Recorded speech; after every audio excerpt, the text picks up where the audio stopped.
السلام علیکم دوستوں، آپ سب کو ہماری ویڈیوز کیسی لگتی ہیں؟ اگر ہماری ویڈیوز آپ کو پسند آتی ہیں تو ویڈیو کو لائک، شیئر اور کمنٹ باکس میں اپنی رائے ضرور دیا کریں تاکہ ہم اچھی سے اچھی سٹوری آپ سب کے لیے بنانے کی کوشش کریں۔ تو چلتے ہیں آج کی نیو سٹوری کی جانب۔ پاپا پرسوں یونیورسٹی میں فنکشن ہے، آپ ڈرائیور سے کہتے ہیں مجھے شاپنگ کے لیے لے جائیں۔ صبح ناشتے کی ٹیبل پر ماہنور نے احسن صاحب کو دیکھتے ہوئے کہا۔ اس کی اس بات پر سب چونک گئے اور احسن صاحب کو دیکھنے لگے جن کے چہرے پر اس وقت سرد تاثرات کے سوا کچھ نہیں تھا۔ میں نے تمہیں کہا تھا کہ آئندہ نہ تم یونیورسٹی کا نام لوگے اور نہ ہی اس گھر سے باہر قدم نکالو گی۔ آج آخری بار سمجھا رہا ہوں، اگر دوبارہ میں نے کوئی ایسی بات سنی تو ٹانگیں توڑ دوں گا، احسن صاحب نے پتھریلے لہجے میں کہا۔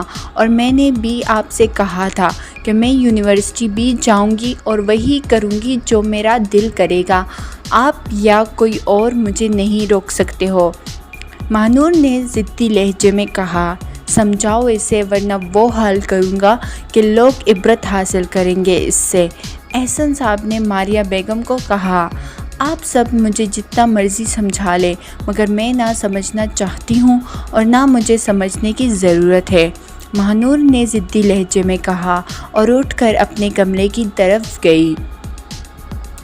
جواد اور احسن دو بھائی تھے۔ ماں باپ کی وفات کے بعد وہ دونوں ہی ایک دوسرے کا سہارا تھے۔ جواد نے اپنے فرینڈ کی بہن ساریہ سے شادی کر لی جبکہ احسن کی شادی انہوں نے ساریہ کی چھوٹی بہن ماریہ سے کر دی۔ جواد اور ساریہ کے دو بچے تھے، سبحان اور کومل۔ کومل کی چند مہینوں پہلے شادی ہو گئی تھی اور سبحان نے تعلیم مکمل کر کے اپنے بابا اور چاچو کا بزنس سنبھال لیا جبکہ ماہنور MSc کر رہی تھی۔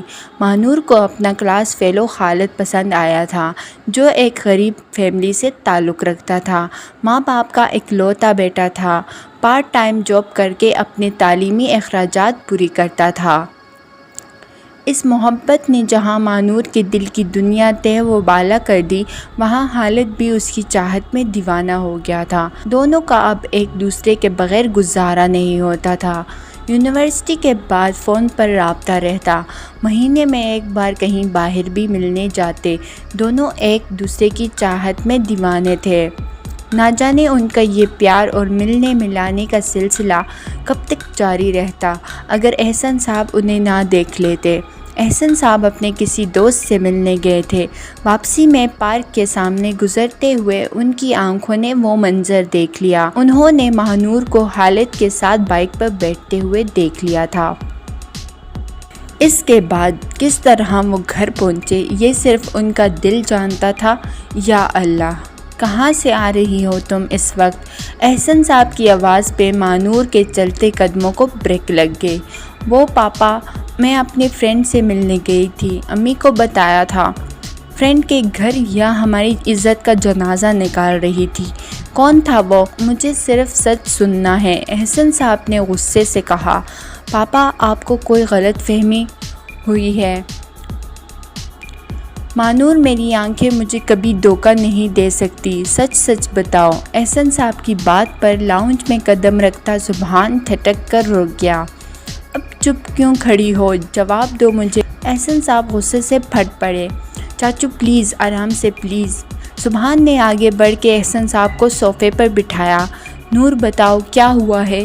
پھر گھوم کر ماہنور سے کہا جو گھبرائی ہوئی لگ رہی تھی۔ پاپا، وہ خالد تھا، وہ مجھے لائک کرتا ہے اور میں بھی، وہ غریب ضرور ہے مگر مجھے چاہتا ہے اور میرے لیے یہی کافی ہے۔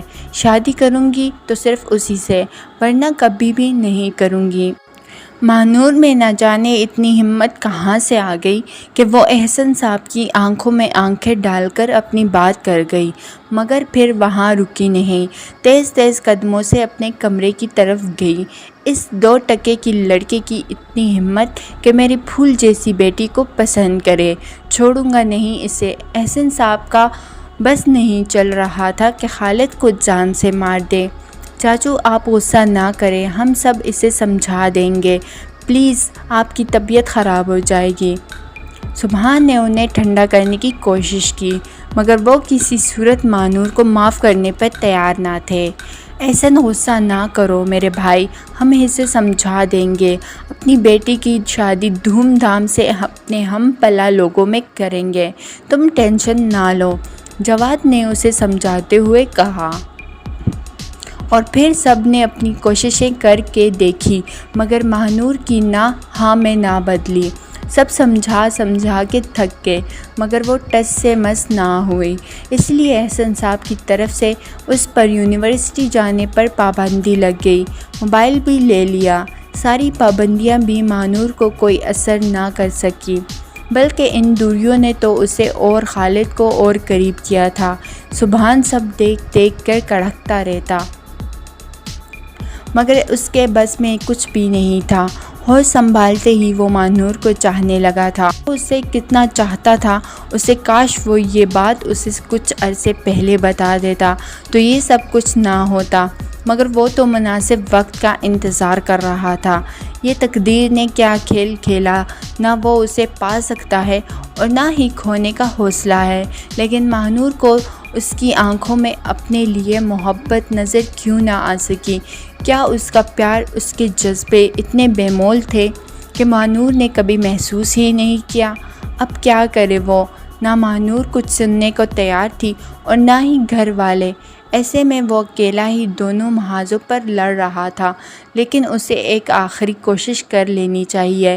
اتنا حوصلہ تو اس میں نہیں کہ ماہنور کو کھونا اس کے بس میں نہیں تھا۔ اب اسے ماہنور کو خالد سے دور رکھنا چاہیے اور اپنے دل کی بات بتا دینی چاہیے۔ یہ فیصلہ کر کے وہ مطمئن ہو گیا۔ ماہنور یہاں کیوں بیٹھی ہو اور باقی سب کہاں ہیں؟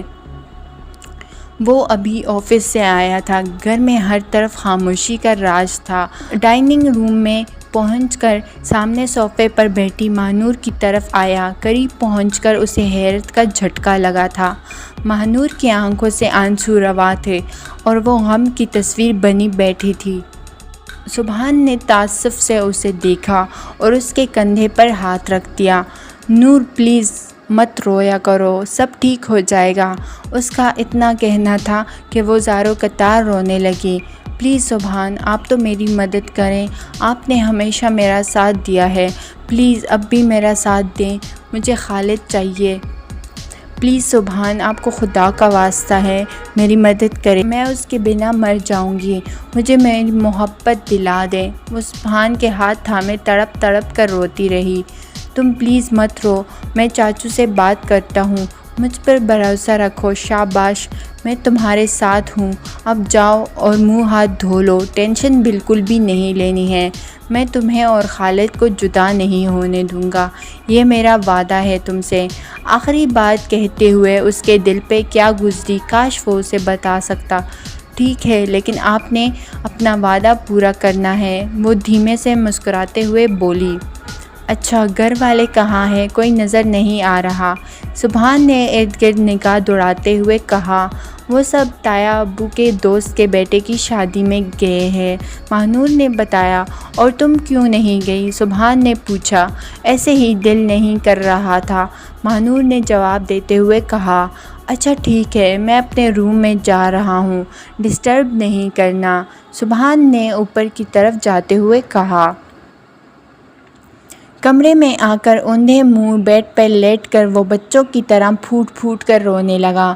اسے اس طرح سے روتا دیکھ کر کوئی بھی یقین نہ کرتا کہ وہ سبحان، جو باہر سے فولاد سے بنا ہوا نظر آتا ہے مگر اندر سے کیسے ٹوٹا بکھرا انسان ہے۔ شاید یہ محبت ہر انسان کو اتنا ہی بے بس کر دیتی ہے۔ سرخ کلر کا لہنگا پہنے خالد کے سنگ قدم اٹھاتی اسٹیج کی طرف جاتی ماہنور اس وقت کو دنیا کی خوش قسمت ترین لڑکی سمجھ رہی تھی، اور کیوں نہ سمجھتی کہ جنہیں محبت مل جائے وہ تو ہوتے ہی خوش قسمت ہے۔